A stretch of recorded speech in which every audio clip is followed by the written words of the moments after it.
नमस्कार दोस्तों, कलयुग के चमत्कार संतों की वाणी में आप सबका स्वागत है।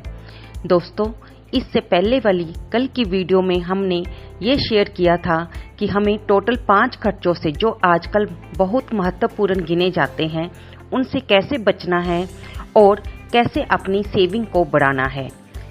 पहले भाग में हमने 2 खर्चों की बात की थी। एक था कि हमें महंगा फ़ोन लेने से बचना चाहिए।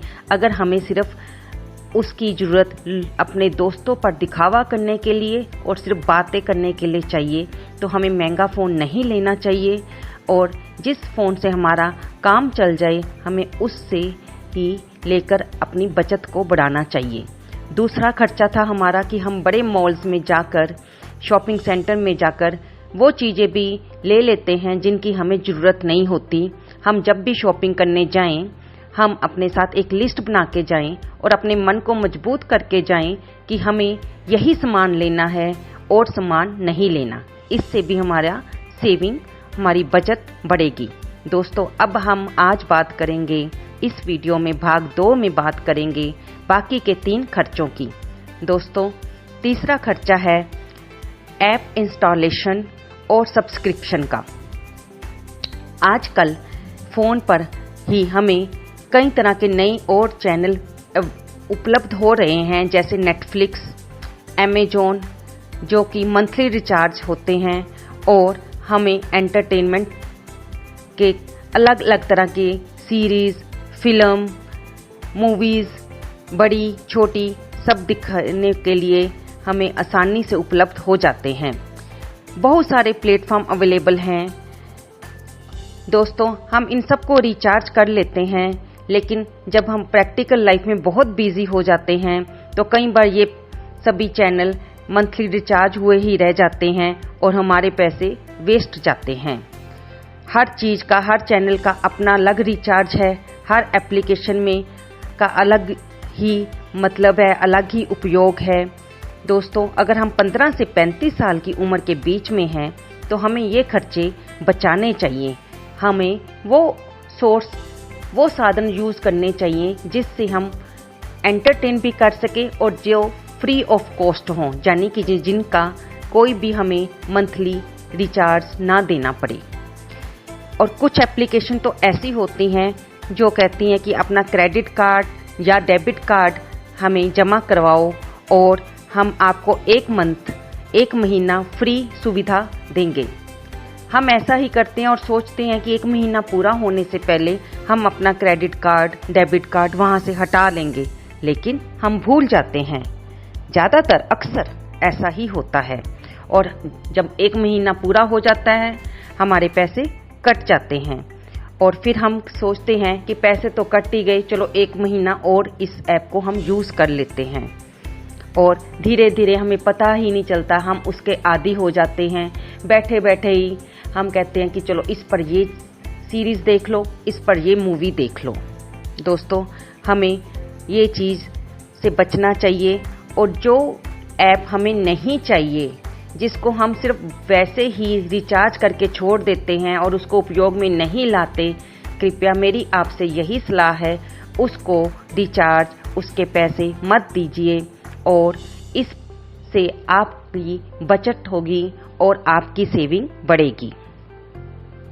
दोस्तों, फिर चौथा खर्चा आता है, जैसे कि हमने महंगे फ़ोन की बात की। जब हम अपने पैसे कमाना शुरू कर देते हैं तो हमें सबसे पहले ज़रूरत पड़ती है कन्वेंस की, यानी कार या स्कूटर, कुछ भी आप अपनी सुविधा के हिसाब से देख सकते हो। आजकल तो लोग ज़्यादातर कार पर ही जोर देते हैं, और वो भी उन्हें चाहिए बहुत बढ़िया, बहुत महंगी कार। अच्छी कार तो लेने का शौक़ सबका है, लेकिन यही नहीं देखते कि कहीं वो कार हमारी बजट से बाहर तो नहीं जा रही। हमारे दोस्त ने लोन की स्कीमों पर कार को, महंगी कार को, 30 लाख वाली, 35 लाख वाली कार को ले लिया। हम भी लोन पर ले लेंगे। ज़रा सोचिए दोस्तों, हो सकता है आपके उस दोस्त के पास तो ऑलरेडी बैंक बैलेंस हो 1-2 करोड़ रुपए का, लेकिन उसने इनकम टैक्स से बचने के लिए लोन पर वो कार ले ली। लेकिन क्या आप अगर ऐसा करोगे तो क्या आपके पास इतना आप कमा रहे हो कि आपकी जो लोन की इंस्टॉलमेंट है उस पे निकल जाएगी? क्या आप उसमें सेविंग कर पाओगे? दोस्तों, जिस कार को हम आराम से 6-7 लाख में, ज़्यादा से ज़्यादा 10 लाख में भी ले सकते हैं, उसके ऊपर 35 लाख खर्च करने की क्या ज़रूरत है, जो कि हमें बाद में लगे कि हमारे पर लोन का बोझ बढ़ता जा रहा है। ज़रा सोचिए, पुरानी कहावत है, उतने पैर पसारो जितनी आपकी चादर हो। यानी अपने खर्चे देखकर ही उसके हिसाब से, अपनी ज़रूरतों के हिसाब से अपनी बचत भी कीजिए और खर्च भी उतना ही कीजिए, ताकि वो आपके भविष्य में आप पर बोझ ना बन जाए। फिर 5वां खर्चा आता है दोस्तों, सबका एक सपना होता है कि हमारा एक सुंदर सा प्यारा सा बंगला हो, स्वीट होम।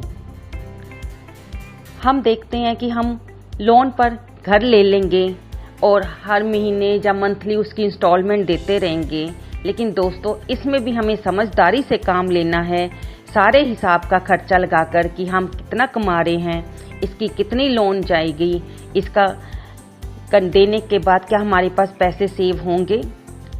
अगर आपको लगता है कि अभी आप पर लोन का बोझ पड़ेगा, तो कृपया पहले आप कुछ समय रेंट पर रह लें और अपने पैसे को सेव कर लें, ताकि आप जब बैंक से भी लोन लें तो उस पे लोन लेते समय आप कम से कम राशि लें, ताकि आप पर लोन का खर्चा ना बढ़े और आप भविष्य में किसी भी तरह के स्ट्रेस में, टेंशन में ना आ पाएं। देखिए, ये सब आपको अपने खर्चों के हिसाब से देखना होगा, इसमें कोई आपकी मदद नहीं कर सकता। आपकी मदद आपको खुद करनी है कि दिखावे से बचना है, अपनी सेविंग करनी है और समझदारी से काम लेना है। दोस्तों, इन 5 खर्चों को समझदारी से समझते हुए, करते हुए बचत को हमें अब ये भी देखना है कि हमें इस बचत को कहाँ पे इन्वेस्ट करना है। दोस्तों, इन्वेस्ट करने के तरीके भी अलग अलग होते हैं। आप इसे सोने में इन्वेस्ट कर सकते हैं, आप इसे फिक्स डिपॉजिट में इन्वेस्ट कर सकते हैं। अगर आपका इंटरेस्ट शेयर मार्केट में है तो आप उसमें भी अपनी बचत वाले पैसे को इन्वेस्ट कर सकते हैं, ताकि भविष्य में ये पैसा आपको मदद दे। दोस्तों, आपको ये जानकारी कैसी लगी, कृपया कमेंट बॉक्स में अवश्य लिखें। इसे लाइक करें, शेयर करें, सब्सक्राइब करें। धन्यवाद दोस्तों।